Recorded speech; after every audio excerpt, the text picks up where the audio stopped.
സിനിമകളുടെ വിജയപരാജയങ്ങളാണ് അഭിനേതാക്കളെയും സംവിധായകരെയുമൊക്കെ സംബന്ധിച്ച് അവരുടെ ജനപ്രീതിയുടെ ഉയർച്ച താഴ്ചകളെ സ്വാധീനിക്കുന്ന ഘടകം. വിജയങ്ങൾ തുടരുകയും പരാജയങ്ങൾ ഒഴിവാക്കുകയും ചെയ്യുക എന്നത് ഒരു വെല്ലുവിളിയാണ്. കാരണം സിനിമകളുടെ ജയപരാജയങ്ങൾ ഒരിക്കലും പ്രവചിക്കാനാകില്ല. ഇപ്പോൾ ഇന്ത്യൻ സിനിമയിലെ ഏറ്റവും ജനപ്രിയരായ നടന്മാരുടെ ഒരു പട്ടിക പുറത്തെത്തിയിരിക്കുകയാണ്.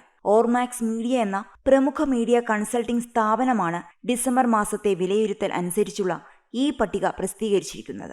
പൊതുവെ മലയാളി താരങ്ങൾ ഇടം പിടിക്കാറില്ലാത്ത ഓർമാക്സ് ഇന്ത്യയുടെ നവംബറിലെ ലിസ്റ്റിൽ നിന്ന് ചില മാറ്റങ്ങളോടെയാണ് ഡിസംബറിലെ ലിസ്റ്റ് എത്തിയിരിക്കുന്നത്. 2ാം സ്ഥാനത്തുണ്ടായിരുന്ന തമിഴ് നടൻ വിജയ് 3ാം സ്ഥാനത്തേക്ക് പിന്തള്ളപ്പെട്ടു എന്നതാണ് പ്രധാന മാറ്റം. പുഷ്പ 2ന്റെ തിളക്കത്തിൽ നിൽക്കുന്ന അല്ലു അർജുനാണ് ദളപതിയുടെ സ്ഥാനം അപഹരിച്ചത്. നവംബർ ലിസ്റ്റിൽ 8ാം സ്ഥാനത്തുണ്ടായിരുന്ന സൂര്യ പട്ടികയിൽ നിന്നു തന്നെ പുറത്തായി. ആ സ്ഥാനത്തേക്ക് ഇടം പിടിച്ചിരിക്കുന്നത് ബോളിവുഡ് താരം സൽമാൻ ഖാനാണ്. അതായത് 9ാം സ്ഥാനത്താണ്. മുൻപ് ഈ സ്ഥാനത്തുണ്ടായിരുന്ന രാം ചരൺ ഒരു പടി മുന്നോട്ട് കയറി 8ാം സ്ഥാനത്തേക്കുമെത്തി. ഏറെക്കാലം ഒരു കോട്ടവും തട്ടാതെ ദളപതി വിജയ് വാണിരുന്ന 1ാം സ്ഥാനത്ത് കുറച്ചു മാസങ്ങളായി നടൻ പ്രഭാസ് ആണ് ഉള്ളത്. അല്ലു അർജുൻ 2ാം സ്ഥാനത്തും വിജയ് 3ാം സ്ഥാനത്തും 4ാം സ്ഥാനത്ത് ഷാറുഖ് ഖാനും ജൂനിയർ NTR 5ാമതും 6ാമത് അജിത് കുമാറും 7ാം സ്ഥാനത്ത് മഹേഷ് ബാബുവുമാണ്. രാം ചരൺ 8ാം സ്ഥാനത്താണ്. സൽമാൻ ഖാൻ 9ാം സ്ഥാനത്തും അക്ഷയ് കുമാർ 10ാം സ്ഥാനത്തുമാണ്. നടിമാരുടെ പട്ടികയിലും വലിയ മാറ്റം വന്നിട്ടുണ്ട്.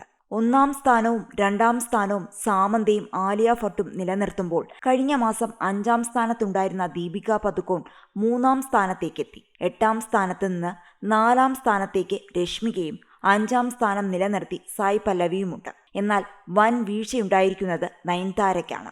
നവംബറിൽ 3ാം സ്ഥാനത്തുണ്ടായിരുന്ന നയൻതാര ഡിസംബറിൽ 7ാം സ്ഥാനത്തേക്ക് തള്ളപ്പെട്ടു. തൃഷ 6ാം സ്ഥാനം നിലനിർത്തിയപ്പോൾ 7ാം സ്ഥാനത്തുണ്ടായിരുന്ന കാജൽ അഗർവാൾ 8ലേക്ക് ഇറങ്ങി. 9ാം സ്ഥാനത്ത് ശ്രീലീല എത്തിയപ്പോൾ 9ാം സ്ഥാനത്തുണ്ടായിരുന്ന ശ്രദ്ധ കപൂർ 10ലേക്ക് എത്തി. കത്രീന കൈഫ് ലിസ്റ്റിൽ നിന്ന് പുറത്തുമായി.